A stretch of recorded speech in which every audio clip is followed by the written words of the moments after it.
Hello दोस्तों, आज के इस वीडियो में हम लोग चर्चा करने वाले हैं पराग कोश के बारे में, जिसको हिंदी में हम एंथर बोलते हैं। हम बात करेंगे एक परिपक्व पराग कोश की संरचना कैसी होती है, पराग कोश की जो दीवार है, एंथर की जो वाल है, उसके बारे में भी हम लोग चर्चा करने वाले हैं। तो इसके पहले वाली वीडियो में आप लोग देखे थे कि हमने पुंकेसर के बारे में बात किया था और ये बताया था कि जो पुंकेसर होता है, पुंकेसर नर जनानांग है और पुंकेसर का जो अपर फर्टाइल पार्ट है उसका नाम है एंथर, हिंदी में बोलेंगे परागकोश। आज इसी परागकोश के बारे में हमको जानना है और कभी कभी इंटरमीडिएट के बोर्ड एग्जाम में यह क्वेश्चन इस ढंग से आता है कि केवल परिपक्व परागकोश की संरचना बनाने के लिए आता है, तो आप यही डायग्राम के बनाकर आप जो है अच्छे अंक को हासिल कर सकते हैं। तो आइए जो है हम शुरू करें कि परागकोश क्या है, परागकोश में कौन कौन सी वाल है, उसके नाम क्या क्या हैं। तो इन सारी बातों के बारे में हम लोग जो है चर्चा करेंगे। और मैं आपसे एक रिक्वेस्ट करना चाहूंगा कि अगर आप हमारे YouTube चैनल पे पहली बार आए हैं तो प्लीज हमारे चैनल को सब्सक्राइब करिए, और अगर आप हमारे चैनल के फॉलोअर हैं तो आप जो है किसी भी वीडियो को अंत तक देखिए, ताकि जो है आपको समझ में अच्छे तरीके से आ सके। तो चलिए शुरू करते हैं आज का जो है यह कार्यक्रम, और इसमें हम लोग बात कर रहे हैं परागकोश के बारे में।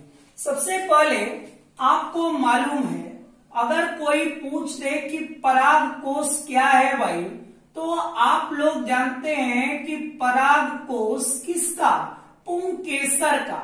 किसका भाई, पुंकेसर का कौन सा पार्ट है, अपर फर्टाइल पार्ट। कौन सा पार्ट है भाई, अपर फर्टाइल पार्ट होता है। और आपको ये जानना है कि परागकोश ही किसमें, जनन में भाग लेता है। और आपको मालूम होना चाहिए कि परागकोश में यानी एंथर में ही, एंथर को हिंदी में हम लोग बोलेंगे परागकोश, परागकोश में ही पॉलन ग्रेन का जिसको हिंदी में हम बोलते हैं परागकण, हिंदी में बोलेंगे परागकण। परागकोश कहाँ, परागकोश है क्या भाई, पुंकेसर का।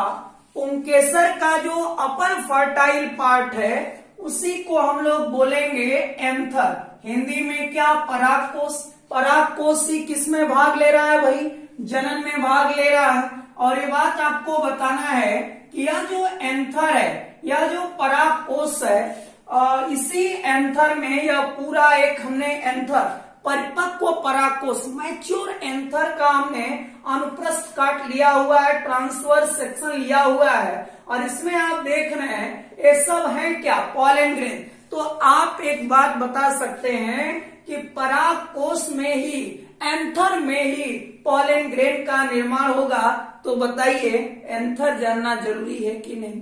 और बिना पॉलन ग्रेन के, बिना परागकण के क्या पॉलिनेशन हो सकेगा, नहीं हो सकेगा। इसलिए हमको परागकोश के बारे में जानकारी होना बहुत जरूरी है। तो हमने आपको यह जानकारी दे दिया कि परागकोश क्या है। पुंकेसर का जो अपर फर्टाइल पार्ट है उसको परागकोश बोलते हैं, इंग्लिश में एंथर बोलेंगे। यही जनन में भाग लेगा। परागकोश में ही पॉलन ग्रेन का, जिसको हिंदी में बोलते हैं परागकण, उसका जो है निर्माण होता है। मैं एक बात और आपको बता देना चाहता हूं कि यह जो परागकोश है, यह जो परागकोश होता है, यह परागकोश क्या है भाई, यह जो है जनरली अगर आप देखें, सामान्यतः अगर आप देखें तो यह जो है मेरिस्टेमेटिक, यह जो है मेरिस्टेमेटिक सेल से बना है। अब जो है मेरिस्टेमेटिक तो आपको मालूम ही होगा, विभज्योतक ऊतक, यानी परागकोश सामान्यतः मेरिस्टेमेटिक टिश्यू का या जो है मेरिस्टेमेटिक टिश्यू का एक मास है, एक ढेर है। कौन भाई? परागकोश। और यह परागकोश आपको मालूम है कि एंथर में, अच्छा एक बात मैंने आपको यहाँ पर अगले वीडियो में ये बात बताया था कि परागकोश कै लोब में बटा है, तो आपको मालूम है। और एक लोब में कै जोड़ी जो है लघु बीजाणुधानी, तो एक जोड़ी, तो यानी एक लोब यह, तो इसमें एक जोड़ी और इसमें एक जोड़ी क्या पाई जा रही है? लघु बीजाणुधानी। अब हमको चर्चा यह करना है कि यह जो परागकोश है, याद रखिएगा, यह जो परागकोश है, परागकोश में जो है एंथर वॉल, परागकोश की दीवार के बारे में अब हमको बताना है। तो आप देख रहे हैं कि यह जो परागकोश है, परागकोश में कई लेयर होता है भाई? याद रखिएगा, परागकोश में कई लेयर? 4 लेयर। इसमें जो है 4 लेयर होता है। पहला जो सबसे आउटर मोस्ट लेयर है उसका नाम क्या होगा भाई? एपिडर्मिस। उसके नीचे क्या पाया जाएगा? एंडोथीसियम।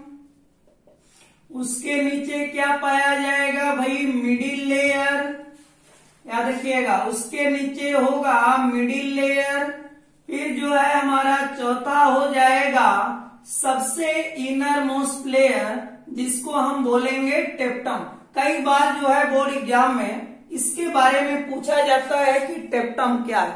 मैं अभी जो है आपको ये पूरा क्लियर कर दे रहा हूं कि है क्या। सबसे पहले ये जानिए कि जो एंथर है वह चारों तरफ से एक वाल के द्वारा कवर है। ये जो परागकोश है चारों तरफ से एक वाल के द्वारा कवर है, और जो वाल है जिसको हम एंथर वाल बोलेंगे, परागकोश की वाल बोलेंगे। और परागकोश की वाल में कई लेयर है भाई? 4।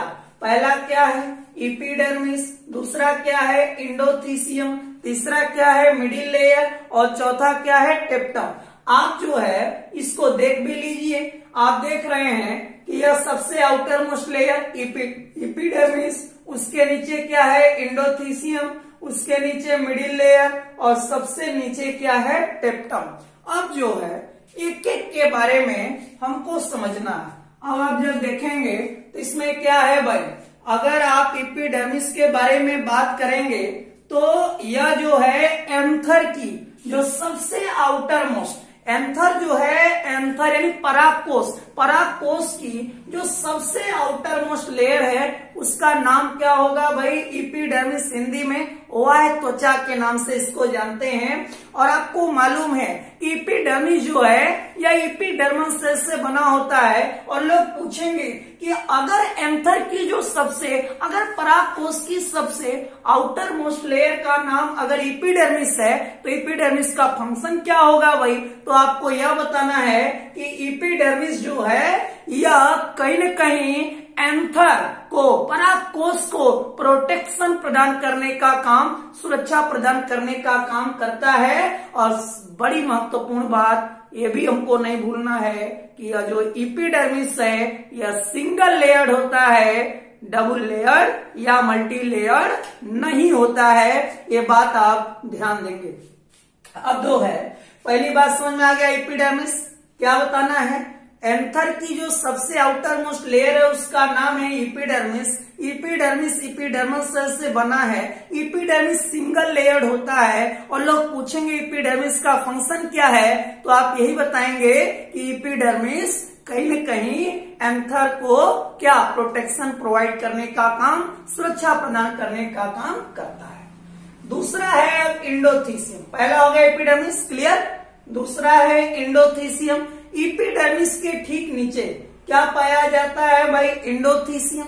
यह जो एंडोथीसियम है यह भी जो है सिंगल लेयर्ड है। याद रखिएगा, यह जो एंडोथीसियम है यह भी सिंगल लेयर्ड होता है, यह भी एपिडर्मल सेल से बना है। लेकिन सवाल हम लोगों का यह है कि यह जो एंडोथीसियम है एंडोथीसियम का फंक्शन क्या होता है, तो मैं आपको बता दूं कि एंडोथीसियम का फंक्शन यही है कि एंथर के डेhiscence में जब एंथर का स्फुटन होता है, जब एंथर कोई परिपक्व हो जाता है तो उसका जब डेhiscence होता है, उसका स्फुटन होता है, तो उसमें इंपॉर्टेंट रोल प्ले करता है कौन, एंडोथीसियम।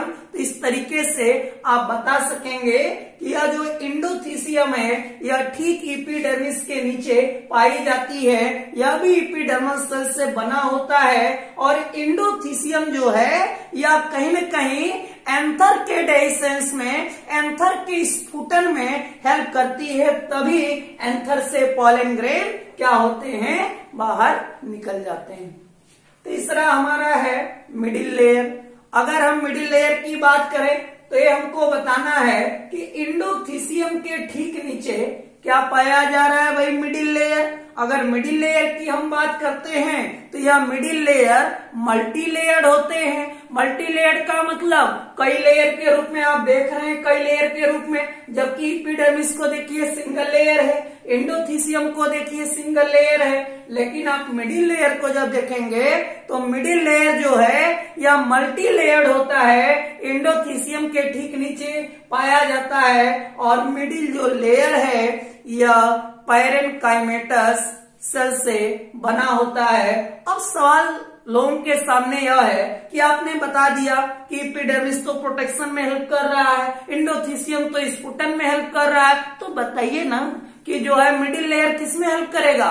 तो मिडिल लेयर जो है यह फूड मटेरियल के स्टोरेज में, याद रखिएगा, यह जो मिडिल लेयर है यह फूड मटेरियल के स्टोरेज में क्या करता है, हेल्प करता है। तो हम बता देंगे किसके बारे में, मिडिल लेयर के बारे में। क्या बताया गया मिडिल लेयर के बारे में भाई, एक बार आप सभी लोग ध्यान से सुनिए कि जो है एंडोथीसियम के नीचे कौन है, मिडिल लेयर। मिडिल लेयर जो है सिंगल लेयर है कि मल्टी लेयर, तो हम बोलेंगे मल्टी लेयर। बोलेंगे कि किस सेल से बना है, तो बताएंगे भाई पैरेन्काइमेटस सेल से। और इसका फंक्शन क्या है, यह फूड मटेरियल के स्टोरेज में क्या करते हैं, हेल्प करते हैं। इसके बाद पहला एपिडर्मिस हो गया, दूसरा एंडोथीसियम हो गया, तीसरा मिडिल लेयर हो गया। अब चौथा हमारा होगा टेप्टम। टेप्टम के बारे में क्या बात करेंगे भाई, ये देख रहे हैं आप, एंथर की परागकोश की जो सबसे आंतरिक लेयर है, सबसे जो इनर मोस्ट लेयर है, उसी का नाम है टेप्टम। और यह टेप्टम जो है यह टेप्टल सेल से बना होता है। फिर लोगों के सामने एक सवाल है कि बताइए ना कि टेप्टम का फंक्शन क्या है, तो आप यह बताएंगे कि यह जो टेप्टम होता है यह डेवलपिंग माइक्रोस्पोर को, यह जो डेवलप हो रहे माइक्रोस्पोर है इस लघु बीजाणुधानी में, इस माइक्रोस्पोरेंजियम में, उनको जो है पोषण प्रदान करेंगे, उनको न्यूट्रिशन प्रोवाइड करने का काम कौन करता है, टेप्टम। तो ये बात आप बता देंगे।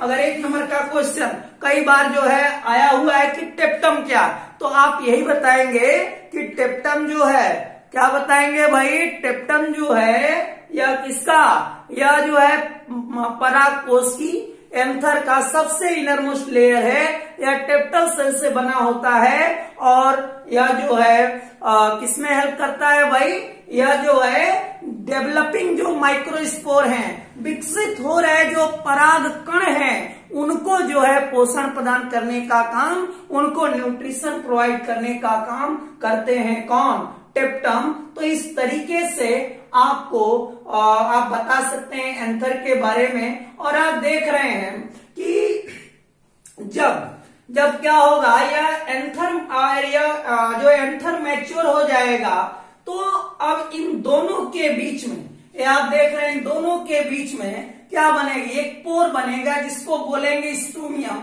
और स्टोमियम की सहायता से ये जो भी माइक्रोस्पोर होंगे यह एंथर से क्या हो जाएंगे, बाहर। और फिर उसके बाद उनका पॉलिनेशन होगा, फिर उसके बाद जो है आगे की प्रोसेस होगी। तो इतनी बात समझ में आ गया। सबसे आउटर एंथर क्या है, और स्टेमेन का जो है अपर फर्टाइल पार्ट। अब यह बताना है एंथर में कै वाल है, 4। पहला एपिडर्मिस, दूसरा एंडोथीसियम, तीसरा मिडिल लेयर, चौथा टेप्टम और ये बताना सबसे इनरमोस्ट लेयर का नाम टेप्टम, या क्या इसका काम क्या है, डेवलपिंग माइक्रोस्पोर को न्यूट्रिशन प्रोवाइड करना। और इसमें जो पोर बन रहा है उसको बोलेंगे स्टोमियम, और स्टोमियम की सहायता से पॉलन ग्रेन इस जो है माइक्रोस्पोरेंजियम से, लघु बीजाणुधानी से लिबरेटेड होते हैं, बाहर निकलते हैं। तो इस तरीके से परागकोश और एक मैच्योर परागकोश की जो संरचना होती है, जिसमें तमाम जो वाल्स का जो हमको डिस्क्रिप्शन करना है, उसके वाल्स के बारे में बताना है, तो आप बड़ी आसानी से इसको डिस्क्राइब कर सकेंगे। तो मुझे उम्मीद है कि आपको ये समझ में आया होगा।